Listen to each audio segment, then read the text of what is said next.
Well, welcome to the 700 Club. Vice President Mike Pence is in the hot seat again. House Speaker Nancy Pelosi is giving him an ultimatum. Remove President Trump immediately by way of the 25th Amendment, or the House will move to impeach the president.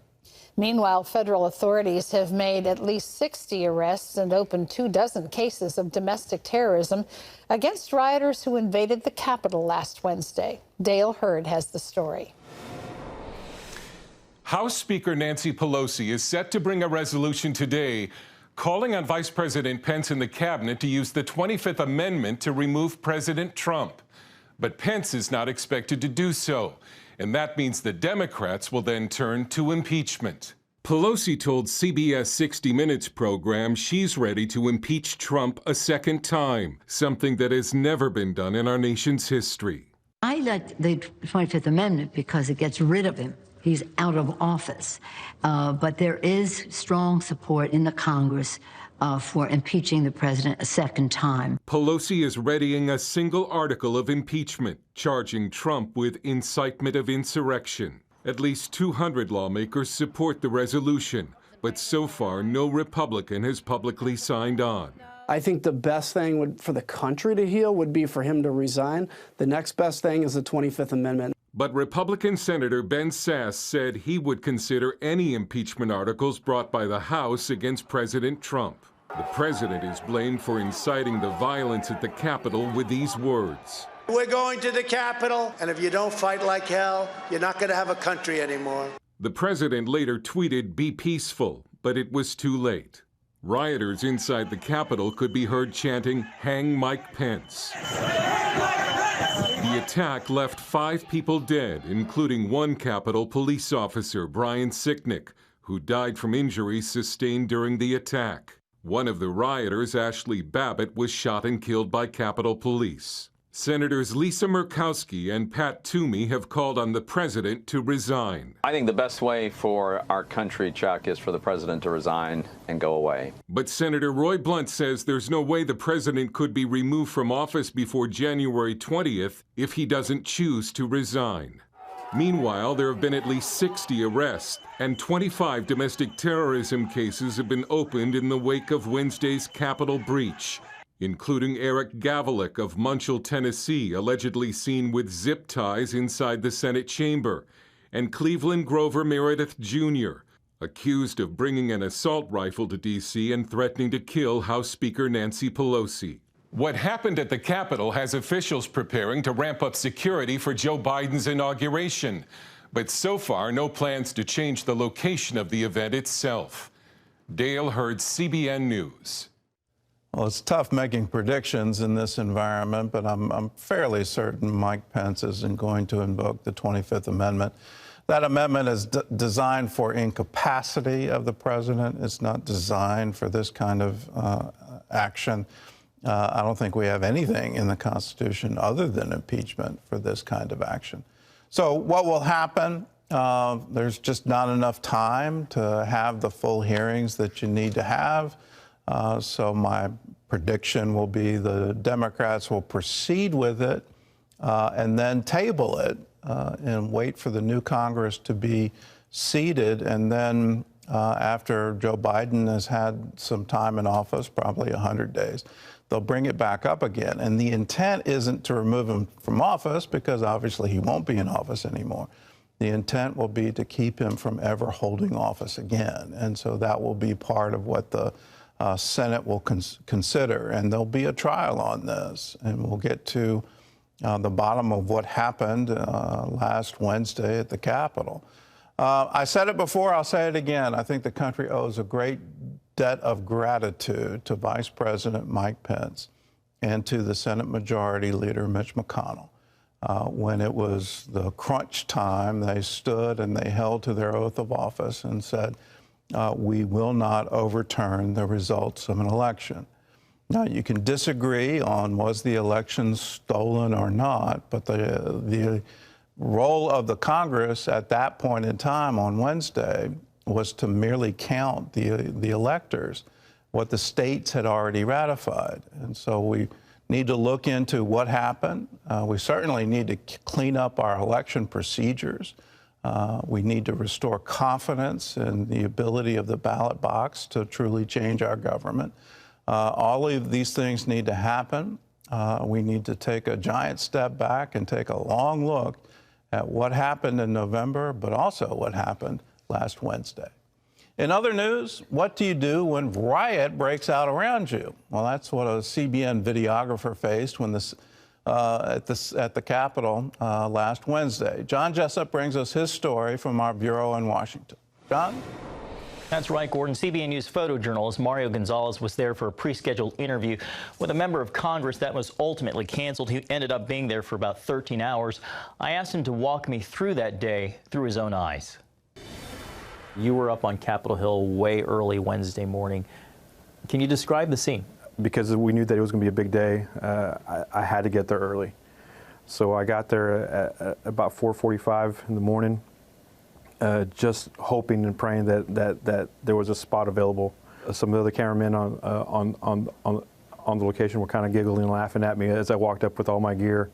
Like, you're number 5, we're having to turn away. He thought about setting up at an outdoor location for media. And I was like, no, it's going to be too cold. But instead took a gamble. I think I'm going to ask for forgiveness and park right here. And so that's what I did. A decision with divine implications for his protection and spiritual intervention. Mario eventually made his way to the Capitol building. You could easily start to feel the atmosphere kind of change, that, okay, this can potentially become a major news story. So the cameraman in me, the journalist in me was like, okay, let me try to figure out a way how to get out there to go see what's going on. So that's when I started to make my moves. So I get up the escalators, and my first view is a Capitol police officer sitting down on a chair and medical staff attending to him. And they're cleaning out his eyes. I immediately changed. I went from journalist to prayer warrior. And I got up the escalator and I saw maybe around six Capitol police officers being attended to by medical staff. And my heart just sunk. And so I'm there, I'm looking at these police officers, and I just started to pray. A response that captures Mario's heart and mentality. He saw other officers hurt and started to pray for them, but was confronted. Police officer ran up towards me, no filming, no photos. And I'm not. He's like, I said, I'm here to pray. And he was like, what? I was like, I'm here to pray. I want to pray. Thank you. You and your coworker, Abigail Robertson, who covered Capitol Hill, you both see this as a mission, not just an assignment, but a mission. We do. This is an opportunity that not very many photographers get, and that this ministry has trusted me with the responsibility to capture what takes place at this location is a great honor. Did you allow your mind to wander and think the worst? No. Why is that? Well, my time living in Israel, I think prepared me for moments like this, where you learn to keep your head on a swivel and you learn to be prayed up. I think that God's given me the grace to walk this out, to be in a place like this during a time like this, to be able to handle myself professionally, and that's the way I should. A valued member of the team. A lot of the photos in that interview with Mario were shots he took. To see more of his images from the day, go to CBN News Instagram page. That's at CBN News. Well, 2 major developments over the weekend dealing with big tech and potential free speech issues. First, Twitter permanently suspended President Trump's account. Then Google, Apple, and Amazon banned the Parler app, an online free speech competitor to Twitter that's become a haven for conservatives. Parler is completely offline today after Amazon Web Services took them down. Parler's CEO, John Mates, says big tech companies claim that it was somehow responsible for the assault on Capitol Hill, but he told Fox News that it never allowed violence on Parler and that the service doesn't even have a way to coordinate an event on its platform. And he says this could be the end for the service. They've given us no legitimate remedy. They've tried to, ask us for, to cooperate with them on a few things. We've tried to give them everything. that they wanted, of course, without sacrificing our principles, but there were remedies to do it, and they just don't care. They just don't want us on the internet. They just want to get rid of us. Conservatives call this a big tech crackdown on free speech, and they point out that many others have posted threats of violence on Twitter with no consequences. Republican Congressman Devin Nunes of California says the suspension is an antitrust violation and is calling for an investigation. Well, the post-holiday surge in COVID-19 cases is hitting America hard. We now have some 22 million cases overall and about 30,000 deaths since the new year. A more contagious variant has spread from the UK to the United States. Another from South Africa has not yet been detected here. Meanwhile, the push for vaccinations is growing. President-elect Joe Biden saying he'll release millions of doses rather than hold them back to ensure a second round is available. Meanwhile, experts from the World Health Organization are going to China to meet with their counterparts there. But, Gordon, it's unclear if they'll go to Wuhan, where the pandemic began. Well, CBN medical reporter Lori Johnson is here to tell us more about the developments. And Lori, let's first focus on the U.S. I'm hearing a lot of people say, why wasn't there some kind of federal coordination to deliver the vaccine? Can you walk us through what are the obstacles to getting vaccines delivered to people?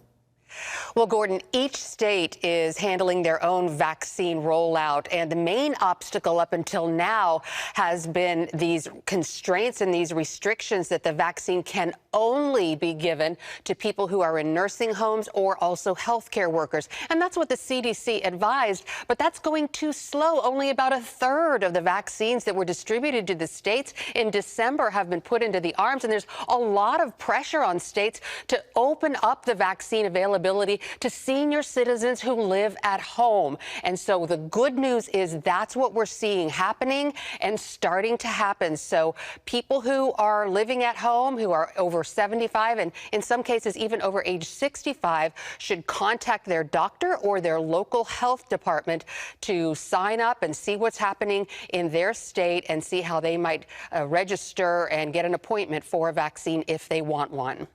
I kind of don't understand where the CDC is coming from here. Why would you ever want to limit it? Why wouldn't you make it available to anyone who is in the at-risk population? Absolutely. So back in December, the CDC sort of started to prioritize, and these were really just recommendations, prioritize who should get it first. And they said that the first people who should get the vaccine are nursing home residents and healthcare workers. And many governors have adopted that rule. But the problem has been that the good news is a lot of the nursing home residents have gotten theirs, but a lot of the healthcare workers haven't. That's just been a very slow process. There were the holidays and whatnot. And so governors have been hesitant to open up to move on to the next phase until all the healthcare workers who want a vaccine have gotten theirs. But now they're saying, no, we're going to go ahead and continue to vaccinate the healthcare workers and move on to the next phase. And that's elderly people who still live in their homes. Well, I would encourage every governor, please open it up. There's a pretty big spike happening, and a lot of people have died just since Christmas. And let's get this to the vulnerable people who need it and do it as soon as possible. Well, let's look at the World Health Organization. I'm hearing that the labs in Wuhan have been scrubbed clean of the data. What's the point anymore of going to China? Right, that's a very good point. The Chinese government, the communist government there, has really been slow in allowing outside investigators to come in and try to determine how the pandemic started. But the World Health Organization is sending officials in there. The Chinese government has said that they could come in, and what happens from this point on remains to be seen. We can only hope and pray, Gordon, that the truth will be uncovered, because the purpose of finding out how this pandemic started is to make sure that it doesn't happen again. And that would be wonderful. But at the same time, I know too much about virus reservoirs, and I'm pretty sure we're going to get some kind of outbreak from animal populations that cross over to humans. So on that dismal note, thank you, Lori. My pleasure. And again, let me underline to anyone who's in authority at a hospital, and anyone in state government, There's not really a federal solution. Each one of our states runs their own healthcare systems. If you're a doctor, say in New York, you can't come to Virginia and practice. Each one has its own licensing and its own approval process. So trying to have a federal solution here doesn't work. But there should be a coordinated solution. And please, if you have vaccines available, make sure they get delivered to people in need.